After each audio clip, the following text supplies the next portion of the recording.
I'll tell you something about interviews and being interviewed.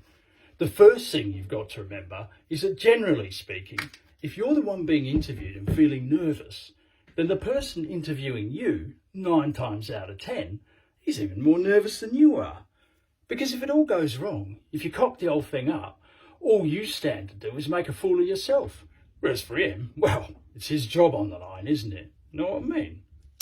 Now, the other thing you've got to remember about an interview is that normally whoever's interviewing you will know less about what you're talking about than you do. Because 9 times out of 10, he'll be talking to you about you, which makes you the resident expert, doesn't it? I mean, as far as you're concerned, it's an home game. He'll be nervous just coming down the tunnel, even before he started. You see, there's an art to being interviewed. First, you've got to be able to use an interview to your own advantage. I mean, after all, what is an interview? This guy is more often than not trying to get you to say one thing, usually incriminating, and you, on the other hand, are wanting to say something of your own, entirely different to what he wants you to say. So, it's a battle to the death, isn't it?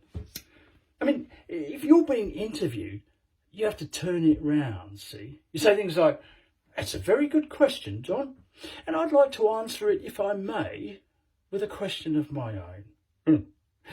That always throws them, because they can't bear getting questions back at them, because they're not usually geared for answers, only for questions, because they're interviewers, see, and not meant to have opinions, so they can't answer anyway. But when they don't, that makes them look furtive. And when he does get a question in, if you don't like the one he's asked you, then give him an answer to another one. And when he interrupts you, which he will do once he realises you're giving him the wrong answer, you say to him, "I really must be allowed to answer this question in my own way, John, please." And look a bit hurt whilst you're saying it, because that'll make him look like a pushy bastard too. And another tip, if you're giving an answer and you do happen to know the answer and don't mind giving it to him, talk as fast as you can while still making sense, but don't, whatever you do, leave pauses. Because they're looking for pauses to edit you about and change your meaning. That's when they put in those nodding bits. You've seen them, when the bloke's nodding his head for dear life about bugger all and sitting in a different room.